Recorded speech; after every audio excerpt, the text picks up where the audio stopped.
Hello बच्चों। आज बेटा बात करेंगे केमिकल काइनेटिक के लेक्चर नंबर 4 की। तो हम लोगों ने बेटा रेट पढ़ लिए थे। इंस्टैंटेनियस रेट क्या होता है, एवरेज रेट क्या होता है, इनिशियल रेट क्या होता है, उसके क्वेश्चंस भी लगा लिए थे। तो रेट के मैंने सभी प्रकार के आपको क्वेश्चंस बता दिए थे। आज बेटा स्टार्ट करेंगे कि रेट को, केमिकल रिएक्शन के रेट को, रेट ऑफ रिएक्शन को कौन कौन से फैक्टर इफेक्ट करते हैं। तो हेडिंग पड़ा हुआ है factors affecting rate of reactions. देखो बेटा बेसिकली कौन कौन से फैक्टर अफेक्ट करते हैं। तो इनमें हम लोगों को जो ज़्यादा डेप्थ में बेटा पढ़ना है वो पढ़ना है दो फैक्टर, एक कंसंट्रेशन और एक टेम्परेचर। बकाया बेटा चूंकि कंसंट्रेशन पे जितनी ऑर्डर ऑफ रिएक्शंस है इस चैप्टर में 70% कवर ऑर्डर ऑफ रिएक्शन से होता है। ये चैप्टर ऑर्डर ऑफ रिएक्शंस में कंसंट्रेशन टर्म ही पूरा पढ़ना है। इफेक्ट ऑफ कंसंट्रेशन, कंसंट्रेशन पे क्या फर्क पड़ेगा कि रेट चेंज हो जाए। कंसंट्रेशन को घटा दें, कंसंट्रेशन को बढ़ा दें तो रेट क्या हो जाएगी। ये सब बेटा ऑर्डर ऑफ रिएक्शन में पढ़ेंगे हम लोग। तो पहले मैं फैक्टर के बारे में आपको हल्का सा बात कर लेता हूँ। तो फर्स्ट बेटा फैक्टर है, नंबर फर्स्ट है बेटा सरफेस एरिया ऑफ रिएक्टेंट। पहला फैक्टर देखो बेटा, रिएक्शन की जो रेट होती है ROR, ये डायरेक्टली प्रोपोर्शनल होती है सरफेस एरिया के। सरफेस एरिया के डायरेक्टली प्रोपोर्शनल बेटा होती है। मतलब क्या हुआ, मतलब बेटा ये हुआ जैसे आपके पास कोई ये पीस है, मान लो कोयले का पीस है, ये इतना बड़ा पीस है, इसका बेटा ये सरफेस एरिया है। ये कोयले का एक पीस है इतना बड़ा, ये कोल पीस है, ये इसका सरफेस एरिया है। ये और ये बेटा सरफेस एरिया है। अगर मैं इस कोयले के पीस को छोटे छोटे पीस में डिवाइड कर दूं, इसी पीस को बेटा मैं क्या करूं, छोटे छोटे पीस में डिवाइड कर दूं। कोयले के पीस को मैंने छोटा छोटे पीस बना लिए, या मैं कह सकता हूं बेटा मैंने इसको पाउडर्ड फॉर्म बना लिया। ठीक है। अब देखो सरफेस एरिया बेटा इसका बढ़ गया, ये पीसेस ऑफ कोल्स हैं, ये वन पीस ऑफ कोल है, ये पीसेस ऑफ कोल्स हैं। तो बेटा इसका सरफेस एरिया ज्यादा होगा, इसका सरफेस एरिया कम होगा। इसका सरफेस एरिया ज्यादा होगा तो बेटा इसकी रिएक्शन की जो रेट होगी वो ज्यादा होगी। अगर इसको आप वर्म करोगे एयर में, इसको वर्म करोगे तो ये बेटा तेजी से वर्म होगा, ये तेज जलेगा, मींस रिएक्शन की रेट ज्यादा होगी, और ये स्लोली जलेगा क्योंकि बेटा यहाँ सरफेस एरिया कम है। तो जैसे जैसे बेटा सरफेस एरिया जिस रिएक्टेंट का ज्यादा होता है रिएक्शन की रेट उतनी ही ज्यादा होती है। तो पहला बेटा कॉन्सेप्ट है अपना सरफेस एरिया का, काय का है बेटा, सरफेस एरिया। सेकेंड बेटा फिजिकल स्टेट ऑफ रिएक्टेंट। देखो बेटा फिजिकल स्टेट ऑफ रिएक्टेंट का मतलब ये हुआ कि कोई भी सब्सटेंस होता है उसकी बेसिकली बेटा तीन फिजिकल स्टेट होती हैं। एक गैस होती है, एक बेटा लिक्विड होती है, और एक बेटा सॉलिड होती है। तो गैस की बेटा रिएक्टिविटी सबसे ज्यादा होती है। क्यों ज्यादा होती है, रीजन बेटा ये होता है जो गैस के मॉलिक्यूल्स होते हैं वो बेटा दूर दूर होते हैं। कैसे होते हैं, दूर दूर। काइनेटिक एनर्जी ज्यादा होती है।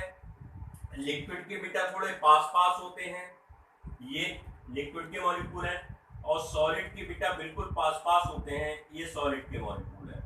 तो गैस के मॉलिक्यूल की काइनेटिक एनर्जी ज्यादा होती है। काइनेटिक एनर्जी ज्यादा होने की वजह से बेटा इनकी कॉलिजन के चांसेस ज्यादा होते हैं, मींस कॉलिजन ज्यादा होती है, आपस में टकराते ज्यादा है, कोलाइड ज्यादा करते हैं, जिसकी वजह से बेटा रिएक्शन की रेट बढ़ जाती है। तो गैस के मॉलिक्यूल की हमेशा रिएक्शन की रेट ज्यादा होती है इन कंपेयर लिक्विड, और लिक्विड से भी बेटा कम होती है किसकी, सॉलिड की। तो फिजिकल स्टेट ऑफ रिएक्टेंट पर बेटा रेट डिपेंड करती है रिएक्शन की, और सरफेस एरिया पर भी डिपेंड करती है। ये सेकंड कॉन्सेप्ट हुआ। थर्ड बेटा कॉन्सेप्ट नंबर थर्ड है बेटा इंटेंसिटी ऑफ लाइट। देखो इंटेंसिटी ऑफ लाइट का मतलब बेटा क्या है, रिएक्शन की जो रेट होती है बेटा वो इंटेंसिटी ऑफ लाइट की डायरेक्टली प्रोपोर्शनल होती है। इंटेंसिटी ऑफ लाइट के डायरेक्टली प्रोपोर्शनल होती है। कैसे बेटा, देखो कुछ रिएक्शंस बेटा ऐसी होती हैं, सर्टेन रिएक्शन ऐसी होती हैं जो बेटा सनलाइट की प्रेजेंस में होती हैं। जैसे H2 प्लस Cl2 रिएक्शन जब करते हैं तो 2HCl बेटा बनता है, तो ये बेटा सनलाइट की प्रेजेंस में होती है। जैसे बेटा मेथेन का अगर क्लोरीनेशन कराओगे in the presence of sunlight then CH3Cl and HCl are formed, तो बेटा ये रिएक्शन भी H न्यू मीन सनलाइट की प्रेजेंस में होती है। जैसे जैसे इंटेंसिटी बढ़ाओगे, इंटेंसिटी को इंक्रीज करोगे, वैसे वैसे नंबर ऑफ फोटॉन्स बढ़ेंगे। नंबर ऑफ फोटॉन्स बेटा क्या होंगे, बढ़ेंगे। अगर फोटॉन्स बढ़ेंगे तो बेटा ROR भी बढ़ेगा। फोटॉन्स का नंबर बेटा, इंटेंसिटी का मतलब ये होता है बेटा जो हमको लाइट मिलती है सन से वो किस फॉर्म में मिलती है, एनर्जी के पैकेट के फॉर्म में मिलती है। जो एनर्जी के पैकेट बेटा होते हैं ना उसी को तो हम फोटॉन्स कहते हैं।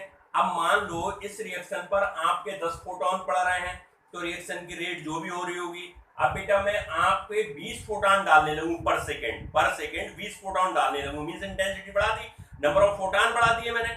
नंबर ऑफ फोटॉन बढ़ाऊंगा तो बेटा बॉन्ड आसानी से ये टूटेगा और टूट के जल्दी से बेटा क्या बनेगा, HCl बनेगा। क्या बात समझ में आ रही है? इसी प्रकार ये तो जैसे जैसे नंबर ऑफ फोटॉन्स इंक्रीज करते हैं वैसे वैसे रेट ऑफ रिएक्शन बेटा क्या होती है, इंक्रीज करती है। तो तीनों फैक्टर को पहले इनको नोट कर लो, इन तीनों फैक्टर को नोट कर लो, फिर चौथा फैक्टर बेटा बताता हूं।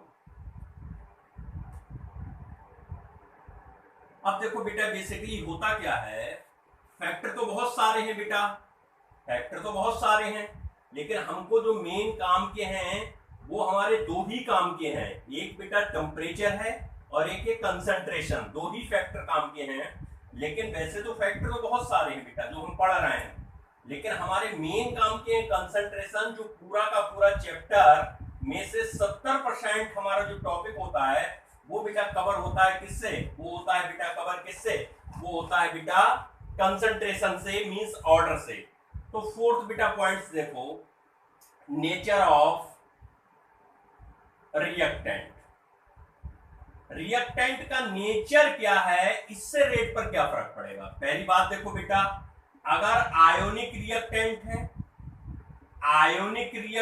है तो रिएक्शन फास्ट होगी। जैसे NaCl की रिएक्शंस बेटा आपने करा दी AgNO3 से, अब Na पर प्लस, Cl पर माइनस, Ag पर प्लस, NO3 पर माइनस, बेटा इसका प्लस इसके माइनस को तुरंत खींच लेगा आयन से ना बेटा, और इसका प्लस इसका माइनस को खींचेगा तो AgCl बेटा बनेगा और NaNO3 बनेगा। ये बेटा PPT बन जाएगा, AgCl का क्या बन जाएगा, PPT। ये रिएक्शन 10⁻⁻⁶ सेकंड में कंप्लीट हो जाएगी। तो इसका मतलब बेटा जो आयोनिक रिएक्टेंट होते हैं उनकी रिएक्शन की रेट ज्यादा होती है। तो आयोनिक के केस में रेट ऑफ रिएक्शन जो बेटा होती है वो बहुत हाई होती है। हाई का मतलब बेटा बहुत ज्यादा होती है, समझ रहे हो। अब बात अगर कोवेलेंट की कर ले, कोवेलेंट रिएक्टेंट हो बेटा तो देखो कोवेलेंट रिएक्टेंट अगर बेटा है तो क्या होगा, देखो कोवेलेंट रिएक्टेंट में बेटा जो रिएक्शन की रेट होगी वो स्लो होगी। जैसे एक एग्जांपल ले लेते हैं, N2 thrice H2 will give twice NH3। यहाँ पर बेटा N2 के बिटवीन N के बिटवीन ट्रिपल बॉन्ड है, यहाँ H के बिटवीन सिंगल बॉन्ड है, यहाँ बेटा N और H के बिटवीन सिंगल बॉन्ड बन रहा है। पहले ये बॉन्ड ब्रेक करने पड़ेंगे, ये बॉन्ड टूटेगा, ये बॉन्ड टूटेगा, यहाँ से नाइट्रोजन फ्री होगा, हाइड्रोजन फ्री होगा, तभी तो NH बॉन्ड बनेगा। तो यहाँ बॉन्ड तोड़ने में, बॉन्ड बनने में कुछ समय लगता है। तो ऐसी रिएक्शन की बेटा जो रेट होती है वो कैसी होती है, रेट ऑफ रिएक्शन बेटा स्लो होती है। तो कोवेलेंट रिएक्शन में बेटा रेट ऑफ रिएक्शन कैसी होती है, स्लो होती है। अब चूंकि इस चैप्टर में बेटा हमको कोवेलेंट रिएक्शन, मॉडरेट रिएक्शन ही तो पढ़नी है भाई। मॉडरेट रिएक्शन की रेट को हमें पढ़ना है, ये सब मॉडरेट होती है, जितनी मॉलिक्यूलर रिएक्शन होती है ये सब मॉडरेट रिएक्शन होती हैं। इसमें भी बेटा एक फंडा और है, अगर मान लो कि बॉन्ड दोनों में बराबर हैं, समझो बॉन्ड दोनों में बराबर हैं, अगर एक में बॉन्ड बेटा ज्यादा है एक में कम है, तो जिसमें बॉन्ड ज्यादा होंगे रिएक्टेंट में उसकी बेटा रिएक्शन की रेट स्लो होगी, और जिसमें बॉन्ड ज्यादा होंगे उसकी रिएक्शन की, जिसमें बेटा जिस कोवेलेंट मॉलिक्यूल में बॉन्ड ज्यादा होंगे उसकी रिएक्शन की रेट स्लो होगी, क्योंकि बॉन्ड तोड़ने में एनर्जी ज्यादा लगेगी, समय ज्यादा लगेगा, और जिसमें बॉन्ड कम होंगे बेटा उसकी रिएक्शन की रेट ज्यादा होगी। अब डिपेंड ये भी करता है कि बॉन्ड स्ट्रांग है या मजबूत है। अगर रिएक्टेंट के बिटवीन बना हुआ बॉन्ड स्ट्रांग है तो रिएक्शन की रेट स्लो होगी, क्योंकि टूटने में समय लगेगा। और अगर बेटा रिएक्टेंट के मॉलिक्यूल के बिटवीन बॉन्ड आपका वीक है तो रिएक्शन की रेट फास्ट होगी। तो बात क्या क्लियर हुई? तो नेचर ऑफ रिएक्टेंट में बेटा अगर आयनिक रिएक्टेंट है तो रिएक्शन बहुत हाई होगी, रेट रिएक्शन की बहुत ज्यादा होगी। अगर बेटा कोवैलेंट है तो रिएक्शन की रेट कैसी होगी बेटा? स्लो होगी। क्या बातें ये क्लियर हो रही हैं? अगला बेटा आता है इसी में थर्ड, इसी में बेटा आता है पॉइंट नंबर थर्ड, यहां मैं लिख रहा हूं। थर्ड बेटा आता है स्टेबिलिटी ऑफ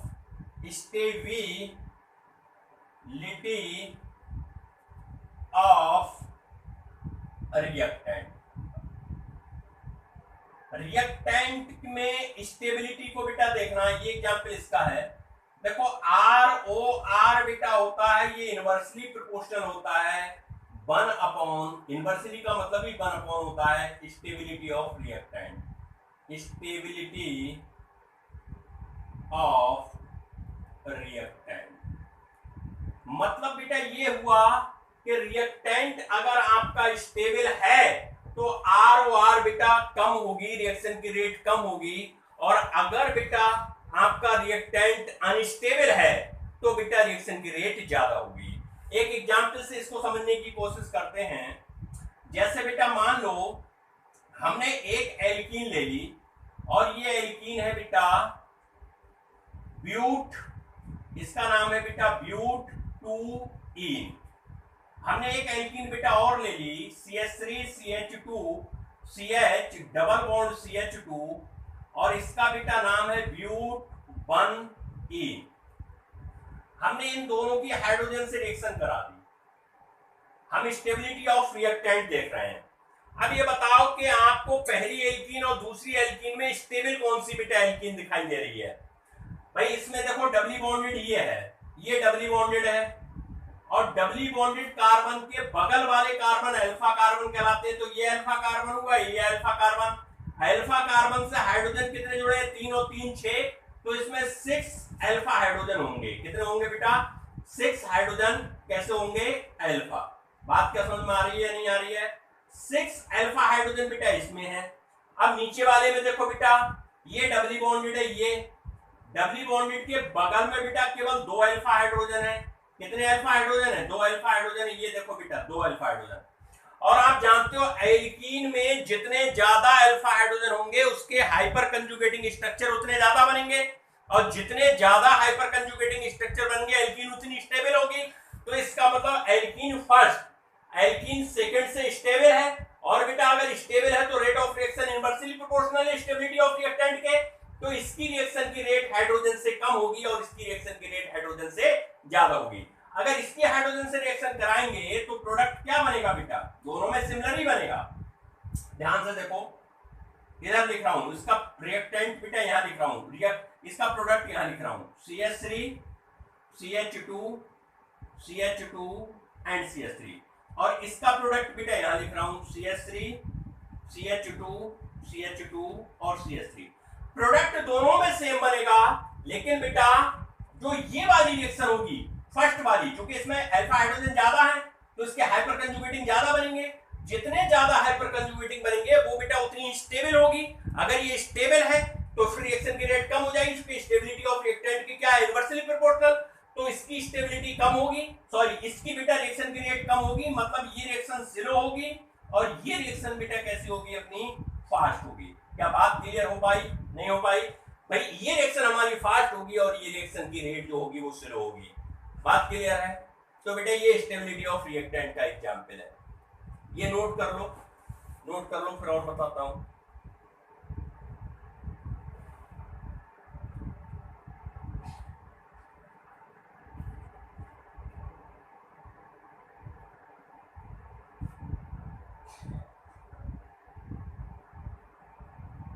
चौथा बेटा पॉइंट है इसका stability of product, fourth.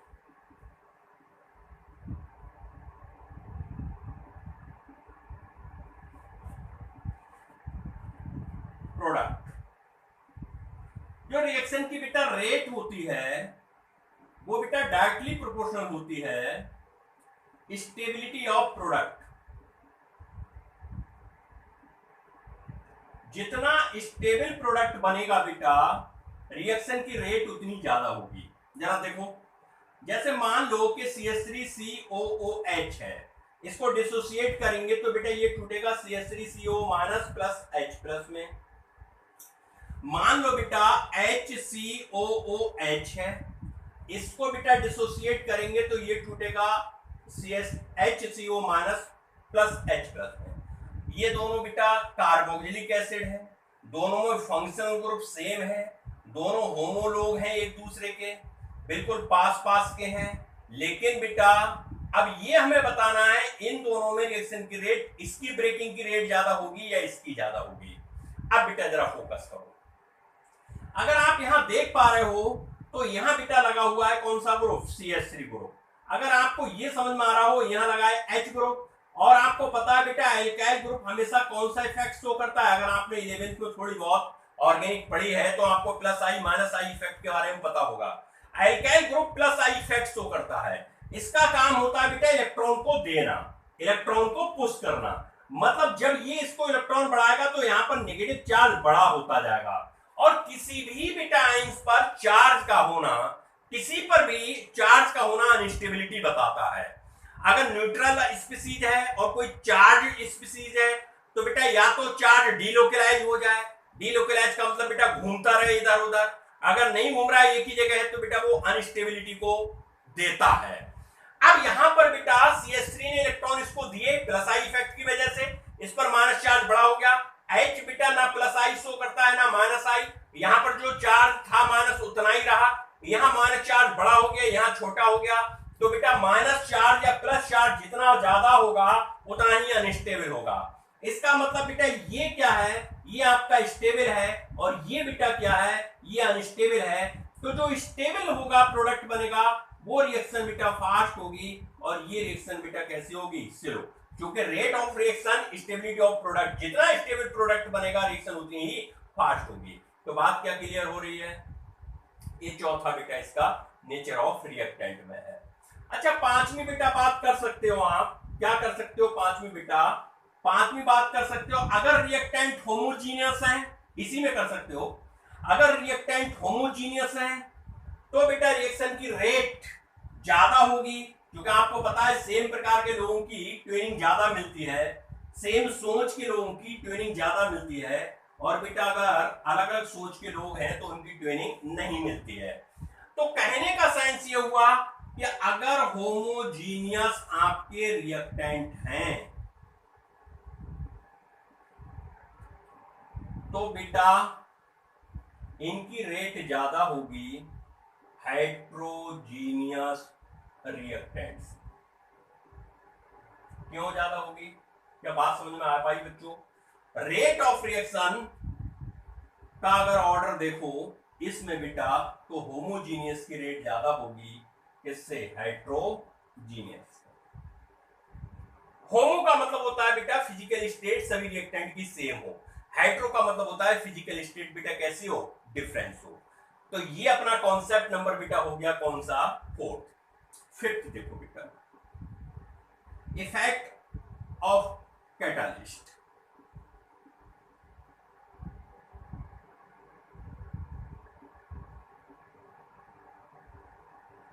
Generally बेटा क्या होता है कि कैटालिस्ट को डालने से रिएक्शन की रेट बढ़ जाती है। अब ये जरूरी नहीं है, कैटालिस्ट बेटा रिएक्शन की रेट को कम भी करता है, जनरली बात कर रहा हूं। तो जनरली रिएक्शन की रेट बेटा कैटालिस्ट को डालने पर इंक्रीज कर जाती है। अब कैटालिस्ट होते क्या है बेटा? कैटालिस्ट वो सब्सटेंस होते हैं जो किसी भी रिएक्शन की रेट को चेंज कर दें, या तो इंक्रीज कर दें या डिक्रीज कर दें, बट रिएक्शन में वो अनचेंज्ड रहे, उनका बेटा अमाउंट और कंपोजिशन अनचेंज रहे, मतलब खुद रिएक्शन में पार्टिसिपेट ना करें। ऐसे सब्सटेंस बेटा कैटालिस्ट कहलाते हैं। तो बेसिकली कैटालिस्ट बेटा जो होता है जनरली रिएक्शन की रेट को इंक्रीज कर देता है। करता कैसे है, जरा इस बात को देखो बेटा, एक ग्राफ से समझाता हूं मैं। वैसे तो आप इसको सरफेस केमिस्ट्री में पढ़ोगे। मान लो बेटा कि इस एक्सिस पर अपनी पोटेंशियल एनर्जी है, मान लो बेटा इधर प्रोग्रेस ऑफ रिएक्शन है, प्रोग्रेस ऑफ रिएक्शन है इस एक्सिस पर। मान लो बेटा ये एनर्जी अपनी रिएक्टेंट की है, ये मान लो बेटा अपनी रिएक्टेंट की है, और ये मान लो प्रोडक्ट की है। तो देखो बेटा कुछ ऐसे करके बेटा अपना प्रोडक्ट बनता है, ये है।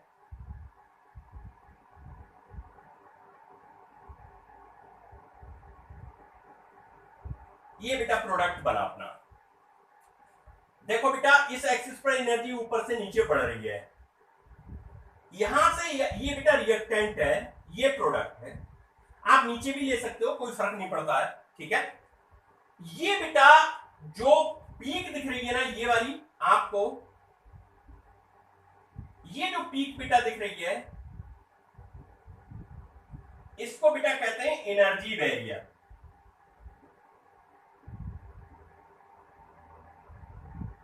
इसको बेटा कहते हैं एनर्जी बैरियर, एनर्जी बैरियर, इससे बेटा कहते हैं एनर्जी बैरियर। स्पेलिंग शायद गलत हो रही है, देख लेना है।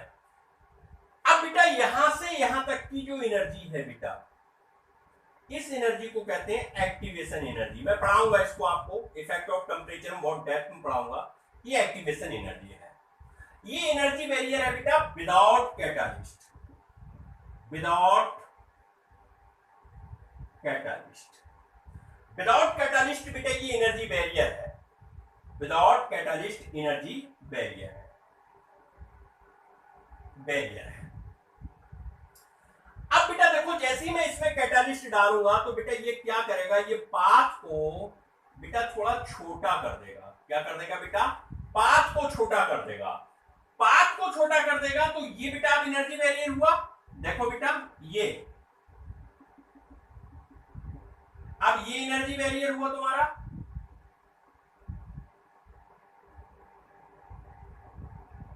ये एनर्जी बैरियर हुआ। अब ये है बेटा energy barrier with catalyst.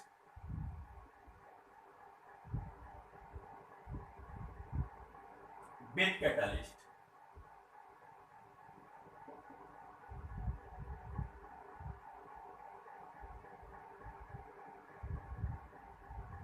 With catalyst.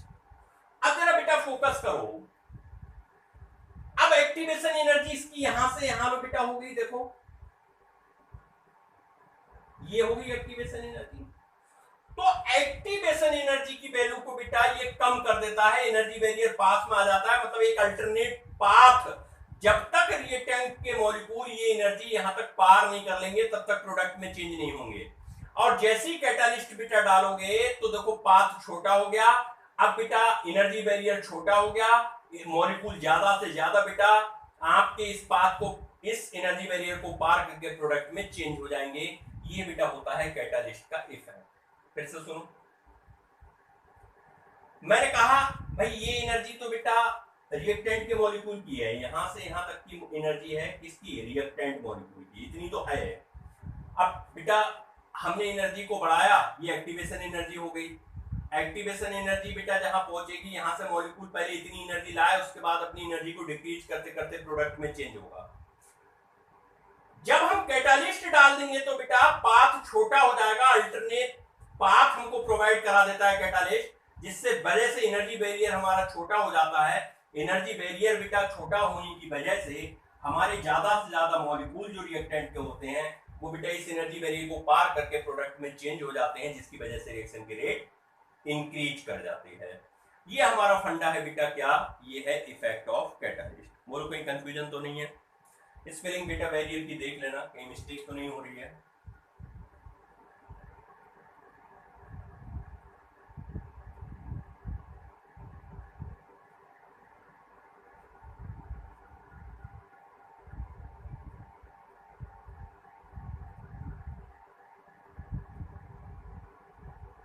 तो ये बेटा हमारा नंबर 5 फैक्टर हुआ।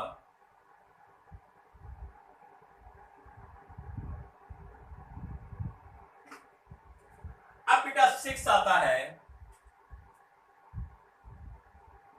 Effect on temperature.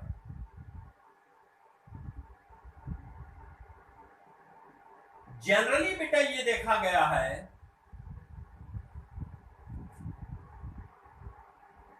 ROR increase करता है, ROR increases with increasing in temperature। अगर टेम्परेचर को बढ़ाएं तो बेटा रेट ऑफ रिएक्शन हमेशा इंक्रीज करेगी, जनरली देखा गया है, ऑलवेज नहीं बेटा, जनरली। लेकिन बेटा कुछ केसेस में डिक्रीज भी करती है। हम इसको बेटा डेप्थ में पढ़ेंगे आर्हीनियस इक्वेशन से, आर्हीनियस इक्वेशन से। ये पूरा कॉन्सेप्ट है effect of temperature Arrhenius equation में, और ये K इक्वल्स टू बेटा होता है E माइनस एक्टिवेशन एनर्जी की अपॉन RT। ये आर्हीनियस इक्वेशन है, इसकी डेप्थ में आगे बेटा प्रूव भी करेंगे कैसे आई। K रेट कांस्टेंट होता है, ये बेटा आर्हीनियस कांस्टेंट होता है, ये प्री एक्सपोनेंशियल कांस्टेंट होता है, ये एक्टिवेशन एनर्जी होती है EA, R गैस कांस्टेंट होता है, T टेम्परेचर होता है। ऐसा देखा गया है बेटा कि each and every rise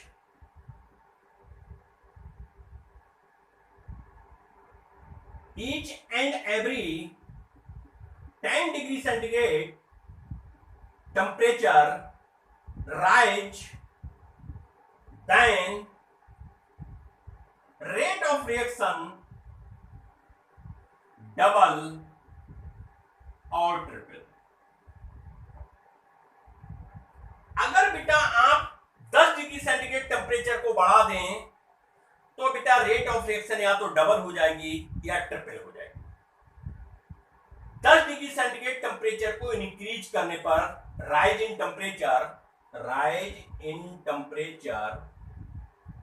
10 degree centigrade temperature को बढ़ाने पर बेटा रेट ऑफ रिएक्शन जो होगी वो डबल या ट्रिपल हो जाएगी। मान लो बेटा कोई इक्वेशन है 20 डिग्री सेंटीग्रेड पर हो रही है, और मैं कह रहा हूं बेटा कि 50 डिग्री सेंटीग्रेड पर इस रिएक्शन का आप रेट बताओ। मान लो बेटा 20 डिग्री सेंटीग्रेड पर किसी की रेट x है, तो 20 से 30 पे पहुंचोगे भाई, 20 से कहां पहुंचोगे 30 पर, तो 30 पर बेटा क्या होगी डबल, तो ये 2x हो जाएगी रेट। ये टेम्परेचर है बेटा, और ये बेटा क्या है, ये रेट है। अगर आपने किसी भी रिएक्शन का, आपसे कहा गया कि कोई रिएक्शन बेटा 20 डिग्री सेंटीग्रेड पर हो रही है जिसकी रेट x मोल पर लीटर पर सेकंड है, कह रहे तो 50 डिग्री सेंटीग्रेड पर उसकी रेट आप रेट बताओ। अगर 20 पर x है तो 10 डिग्री सेंटीग्रेड पर अगर 2 टाइम्स बढ़ रही है, डबल हो रही है, तो बेटा 20 से 30 पे 2x जाएगी, और 30 से 40 पर बेटा बोलो कितनी जाएगी, अरे 2 का दुगना कितना हुआ बेटा, बोलो 4x, और 40 से 50 पे जाओगे तो बेटा कितनी होगी x, 8x।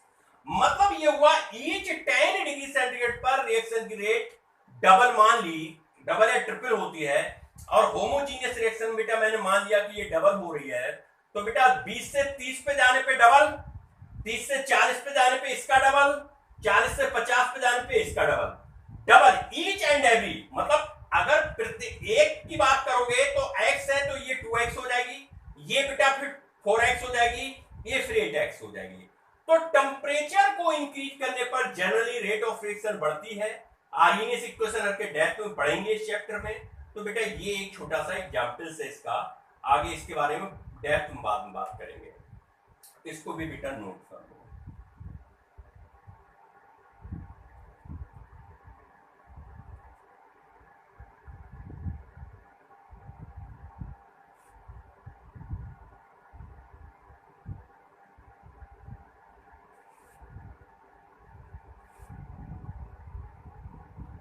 और लास्ट बेटा आता है जिसकी अब डेप्थ में इसके बाद आगे पढ़ाई करेंगे, और वो है बेटा नेक्स्ट है कंसंट्रेशन ऑफ रिएक्टेंट।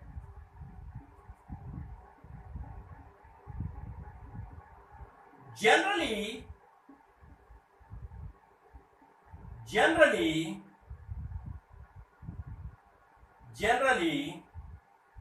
कंसंट्रेशन को बेटा इंक्रीज करने पर, जनरली कंसंट्रेशन को इंक्रीज करने पर रेट ऑफ रिएक्शन बेटा इंक्रीज करती है।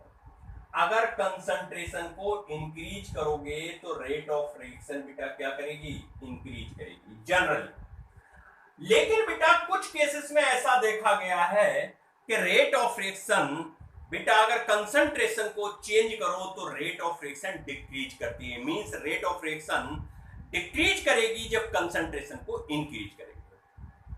कुछ केसेस में बेटा ऐसा भी देखा गया है कि कंसंट्रेशन घटाओ या बढ़ाओ रेट पर कोई फर्क नहीं पड़ता। तो ये 100% इसके बारे में जो भी बातें पढ़नी है वो बेटा अपना को पढ़नी है किसमें, अभी इसके बाद जो ऑर्डर ऑफ रिएक्शन आएगा, रेट लॉ आएगा, रेट लॉ एक्सप्रेशन आएगा, उसमें पढ़ेंगे। लेकिन मैं आपको आइडिया दे देता हूं कि जनरली तो रेट ऑफ कंसंट्रेशन इंक्रीज करने पर रेट ऑफ रिएक्शन इंक्रीज करती है। जैसे बेटा मान लो कि अगर कंसंट्रेशन डबल कर दूं और बेटा रेट ऑफ रिएक्शन डबल हो गई, ठीक है। अब ये जरूरी नहीं है कि बेटा कंसंट्रेशन डबल करने पर रेट ऑफ रिएक्शन डबल हो सकता है रेट ऑफ रिएक्शन बेटा हाफ हो जाए, हो सकता है रेट ऑफ रिएक्शन पे कोई फर्क ही ना पड़े कंसंट्रेशन चेंज करने पर। तो बेटा ये कॉन्सेप्ट ही हर किन को सिखाएगा, जब हम ऑर्डर ऑफ रिएक्शन सीखेंगे तब पता चलेगा कि कंसंट्रेशन का रेट से क्या फर्क पड़ता है। कई बार बेटा क्या होता है, कंसंट्रेशन ना देकर वॉल्यूम दे देता है। अब आप जानते हो कि कंसंट्रेशन इनवर्सली प्रोपोर्शनल वॉल्यूम के होता है। याद आ रहा है कैसे? आपने पढ़ा है कि Pv इक्वल टू क्या होता है, nRT। गैस इक्वेशन पढ़िए बेटा, यहां से P निकालोगे तो nVRT बेटा हो जाएगा। इसी को क्या कहते हैं, बोलो बेटा, कंसंट्रेशन ही तो कहते हैं। तो इसका मतलब C इक्वल टू क्या हुआ बेटा, बोलो NV हुआ। N तो बेटा कांस्टेंट रहेंगे, मोल थोड़ी बदलेंगे, वॉल्यूम बदलेंगे। कंटेनर 2 लीटर का है, कंटेनर 1 लीटर का कर दिया। कंटेनर 2 लीटर का है, कंटेनर 4 लीटर का कर दिया। कंटेनर 4 लीटर का करोगे तो कंसंट्रेशन में चेंजेस आएंगे, बट मोल तो फिक्स रहेंगे। तो बेटा हम यहां से कह सकते हैं जो C होता है वो इनवर्सली प्रोपोर्शनल होता है किसके, वॉल्यूम के। अगर आपने कंसंट्रेशन डबल की और मान लो कि रिएक्शन की रेट डबल आई, अब मैं कहूं बेटा वॉल्यूम हमने हाफ कर दिया, वॉल्यूम बेटा हमने क्या कर दिया, हाफ कर दिया, तो बेटा रेट ऑफ रिएक्शन डबल ही रहेगी। क्यों भैया? अरे कंसंट्रेशन डबल थी, रेट ऑफ रिएक्शन मेजर कर ली, डबल आई। कंसंट्रेशन हाफ कर दी बेटा, ये अगर घटाओगे, ये हाफ करने का मतलब बेटा ये हुआ कि ये तो इनवर्सली प्रोपोर्शनल है, डबल का हाफ कर दिया। जब बेटा हाफ कर देंगे तो रेट ऑफ रिएक्शन को कोई फर्क थोड़ी पड़ेगा। कंसंट्रेशन और प्रेशर में भी बेटा एक रिलेशन होता है, इसको भी आप याद रखो भाई। Pv इक्वल टू होता है nRT, होता है ना बेटा। यहां से अगर निकालोगे तो क्या होगा बेटा, बोलो BRT। इसी को बेटा कहते हैं CRT। R constant, temperature constant ही पे रिएक्शन हो रही होगी, तो बेटा P डायरेक्टली प्रोपोर्शनल किसके हो गया, कंसंट्रेशन के। तो अगर प्रेशर को डबल करोगे तो कंसंट्रेशन डबल हो जाएगी। अब मान लो इसी रिएक्शन में अगर कंसंट्रेशन डबल है तो रेट ऑफ रिएक्शन आपने निकाली, डबल आई। अब प्रेशर भी बेटा डबल कर दें तो बेटा रेट ऑफ रिएक्शन भी डबल ही आएगी, क्योंकि ये दोनों क्या है, डायरेक्टली प्रोपोर्शनल। ये दोनों इनवर्सली प्रोपोर्शनल थे, कंसंट्रेशन को हाफ करने पर बेटा रेट ऑफ रिएक्शन डबल रही। तो बात क्या इतनी समझ में आ रही है? तो कंसंट्रेशन ऑफ रिएक्टेंट का मतलब बेटा हुआ, जनरली तो कंसंट्रेशन इंक्रीज करने पर रेट ऑफ रिएक्शन बढ़ती है, लेकिन बेटा ये जरूरी नहीं है। कंसंट्रेशन को बेटा डिक्रीज करने पर रेट ऑफ रिएक्शन बढ़ सकती है, या कंसंट्रेशन को इंक्रीज करने पर रेट ऑफ रिएक्शन घट सकती है। और बेटा एक रिएक्शन हट के ऐसे भी पढ़ेंगे जिसको जीरो ऑर्डर की रिएक्शन कहेंगे, उसमें अगर आप कंसंट्रेशन को चेंज करोगे रिएक्शन की रेट पर कोई फर्क नहीं पड़ेगा। तो आप सब बातें कह सकते हो कि generally on increasing in concentration rate of reaction increases, और बेटा ये भी कह सकते हो rate of reaction on increasing concentration rate of reaction में डिक्रीजेज, और ये कह सकते हो नो इफेक्ट, या कंसंट्रेशन पर रेट ऑफ रिएक्शन डिपेंड ही नहीं करती है। तो ये तीनों चीजें बेटा अगले कॉन्सेप्ट में पढ़ेंगे। और जिसका नाम बेटा होगा अपना क्या, rate law expression, rate constant और रेट में डिफरेंस और रेट कांस्टेंट की यूनिट बेटा देखेंगे और फिर ऑर्डर ऑफ रिएक्शन को पढ़ेंगे। तब तक पढ़ते रहिए, मेहनत करते रहिएगा। ओके बेटा, थैंक यू वेरी मच।